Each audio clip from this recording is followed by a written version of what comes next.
ವಂಶದಲ್ಲಿ ಈ ಸಿಂಹಾದ್ರಿ ವಂಶದಲ್ಲಿ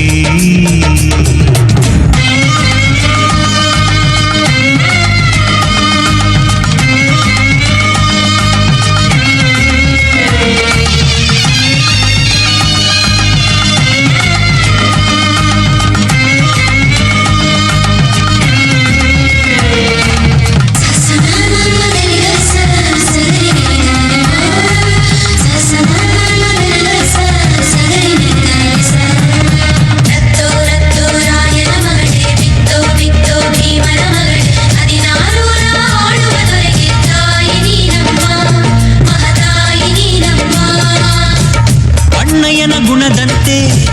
ಅತ್ತಿಗೆಯ ನಗೆಯಂತೆ ವಂಶವೇ ಮೆಚ್ಚುವ ಹಾಗೆ ಹೆತ್ತು ಕೊಡೆ ನೀ ಮಾರಾಟಿ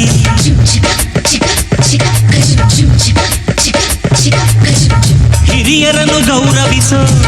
ತಮ್ಮಯ್ಯನ ನಡತೆಯಂತೆ ಮದ್ದೂರ ಮುತ್ತಾನೊಂದ ಎತ್ತು ಕೊಡೆ ನೀ ಗೌಡತಿ ಕೇಳಿದ್ದು ಕೊಡೋಕಿದೆ ತಿಳಿಸಿ ಅಂದಿನ ನೀವು ಬಯಸಿದ್ದು ತಾರೋಕಿದೆ ಮಂಡಿಪೇಟೆನ ಅಯ್ಯೋ ಅಕ್ಕ ಯಾಕೆ ಹಿಂಗೆ ಜಗಳ ಕಾಯ್ತೀಯ ಅವರು ಕೇಳಿದ್ನ ನೀ ಯಾಕೆ ತಪ್ಪು ಅಂತೀಯ ನನ್ನ ಹೆಂಡತಿ ಜಾಣೆ ಇವಳು ಅರ್ಥ ಮಾಡಿಕೊಂಡು ಸುಮ್ಮನೆ ಬಾಯಿ ಮುಚ್ಚು